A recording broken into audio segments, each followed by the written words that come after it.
वडोदरा की polytechnic college से ये खबर सामने आ रही है, जहां पर इस वक्त मतों की गिनती की प्रक्रिया जारी है। दरअसल सुबह सुबह जब मतों की गिनती की प्रक्रिया शुरू हुई थी, तब भाजपा के मुख्य चुनाव एजेंट और अधिकारियों के बीच में तू-तू मैं-मैं के दृश्य नजर आए थे। राज्य की 25 बैठकों के लिए आज मतगणना जारी है। तब वडोदरा शहर के पॉलिटेक्निक कॉलेज पर भी लोकसभा और वाघोडिया विधानसभा उपचुनाव के लिए मतों की गिनती की प्रक्रिया शुरू कर दी गई है। सुबह 8 बजे से सबसे पहले पोस्टल बैलेट की मतों की गिनती की प्रक्रिया शुरू करवाई गई है। इस दौरान भाजपा के प्रत्याशी डॉक्टर हेमांग जोशी के मुख्य चुनाव एजेंट मेहुल लाखानी को मीडिया रूम में प्रवेश नहीं करने दिया था, जिसके बाद हंगामा मच गया था। वहां पर मौजूद अधिकारी और मुख्य चुनाव एजेंट मेहुल लाखानी के बीच में तू-तू मैं-मैं हुई थी। तब भाजपा के मुख्य चुनाव एजेंट मेहुल लाखानी ने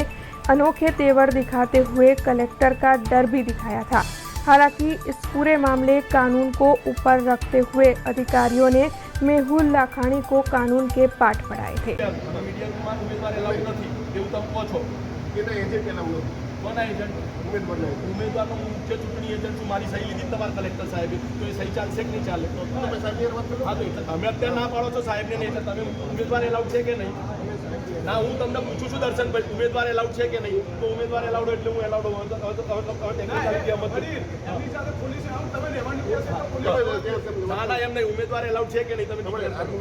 100% તમે ઉમેદવાર એલાઉડ છે આર્ગ્યુમેન્ટ અરે મેં 12 મિનિટ બગાડી છે વડીલ 12 ગુણ્યા 60 720 મિનિટ થાય ઉમેદવાર એલાઉડ છે હાથ ના રાખો હા ઉમેદવાર એલાઉડ છે કે ના હું પણ સાહેબ તમને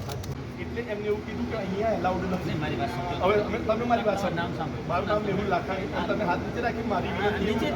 તમે મને ચિંતા ના કરો હું તો કોઈ ચિંતા ના કરું તમે ઉમેદવાર એલાઉડ છે કે નહીં મીડિયા સેન્ટરમાં ઉમેદવાર એલાઉડ હા તો તમે જાહેરાત કરો મીડિયા સેન્ટર ના એ જાહેરાત અમારે ન કરવાની હોય તમારા સમજવાનું ઉમેદવાર હા તમે લઈ જાઓ હું કલેક્ટર પાસે હા લઈ જાઓ ઉમેદવાર ના વાત ભૂલી એજન્ટ એલાઉડ નથી અલા ચૂંટણી એજન્ટ ઉમેદવાર એલાઉડ નહીં ને નથી હા